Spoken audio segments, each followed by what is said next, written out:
My first government job was as a Marine early in the 1980s. And I think I learned a lot about what I wanted to be and didn't want to be as a leader. As a Marine, you're taught leadership training probably the first day in boot camp. You learn sort of what you're supposed to be as a leader. It took me another 24, 25 years to come back into the federal government after that. And so my career has spanned government to private sector and back to government. Learned a lot about what it takes to be successful on both sides. And I think careers that move fluidly between industry and government have a lot of value. I don't think we incent people to move in between as well. I think you're incented to have a long-term federal career or to have a long-term industry career. But I think we could work better to realize that people should move back and forth, and that there's a lot of value in understanding what you can see from each other's side, right? Understanding what government expects of industry. In my role of a government employee, I understand now how better to ask and work with our industry partners. And perhaps I would have not had that perspective if I hadn't spent a considerable amount of time working in the industry for government partners.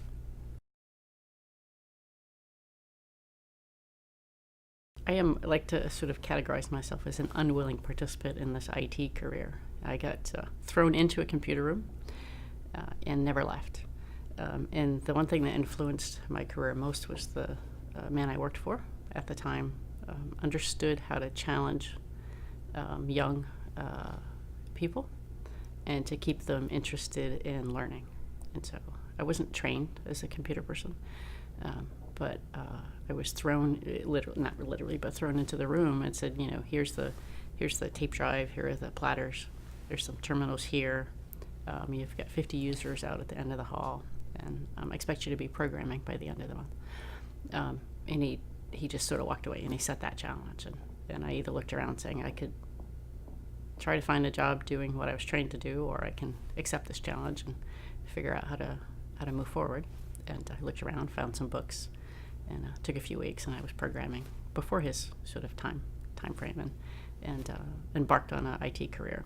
The first 3 years with him as a sort of my immediate boss, I learned a lot. He would put forth challenges that no one else could solve, or he told me no one else could solve, probably someone else could solve, and it raised my interest in learning and problem solving, and so he built what I think was a career, or a successful career for me, or my expectations of a successful career in IT, by the way he handled me and challenging me as a young 20-something-year-old.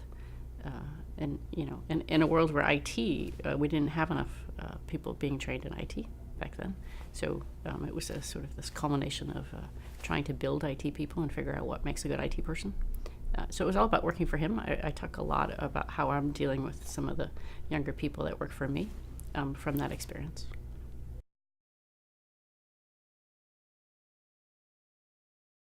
It's the same advice I have to older employees who feel overwhelmed in their roles. In particular, in the Department of Homeland Security, we seem to have more mission than we have people to accomplish the mission. It's very easy to get overwhelmed. It's easy to get overwhelmed even in a new role as a government employee. So I have two things I always recommend. First, understand what you want to become as a leader. So take some time in writing the 3 or 4 things about who you are as a leader. And if you take some time to do that, you can use that as a mechanism to filter when you get stressed, the types of decisions you make. For me, one of those rules is always focus on 3 things, top 3 things. You might have 20 things you're doing, but if you focus on doing 3 well, to me it's the rule of 3. If you focus on doing 3 well, you'll make progress on those 3.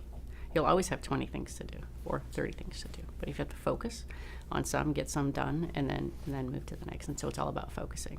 And the other one on my list of my short list of things on who I want to be as a leader is remember that everyone gets up in the morning and wants to do a good job. And that's a hard one to remember in the federal government because we have some people who are potentially in the wrong jobs or people who want to do a good job and don't know how to do that job well. And so if you come to work understanding that everyone wants to do a good job and that you need to work with them on that level, it's easier to have a conversation about how to get there jointly, or how to understand how to create a common vision for where you're going so that you can both get there at the same time. And I think that there is some struggles with our ability to train people, to keep them engaged throughout their career, where they're high performing, and I would say that we have varying levels of success there. So I've had experiences where my initial trigger is to say, I don't understand what these people are talking about. I don't understand what they're doing. If you go back to that foundational thing that says everyone wants to do a good job, they just not understanding what I need, and I'm not understanding what their need, it resets the expectations for how you move forward. And so understanding what your leadership values are, and then when you're stressed, really going back to those and trying to use those as foundational tenets for how you move forward, I think it provides a way to sort of get through some stressful environments, in particular when you're early in your career and you're really trying to figure it out. The best career advice is that good leaders are always good followers first. And so becoming really good at understanding what your boss wants, what your boss needs, getting into your head of your boss, means that you're going to become a good boss one day. So good followers are always good leaders, and understanding you can't get to the leadership phase just by hope and will. You have to work on it.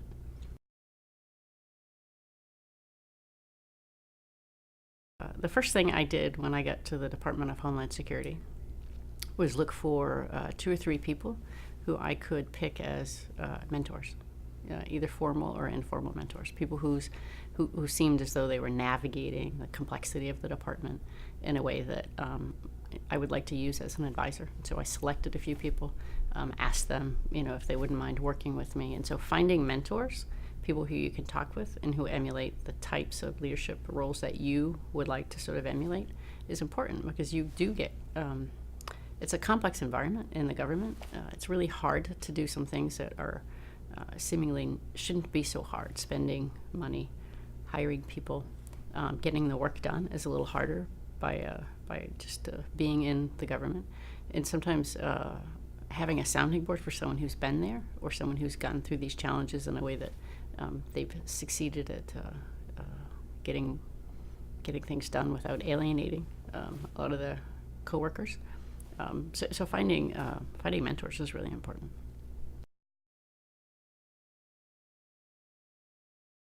I have never found more satisfaction in a job than I have working for the federal government. I've never worked as hard, but I've also never gone home quite as with that full feeling that I've done something to make someone's life better. And so there's a deep meaning around public service, and it's not just the poster or the advertising campaign that sort of emulates that. It really is true. When you work for the government, you feel like you are working towards making some part of society a little better. And when you go home at night and you're tired, and you've had to sort of surmount some challenges that maybe weren't the best part of your day, you know you've done it for a reason that makes someone's lives a little better. That's a really rewarding experience.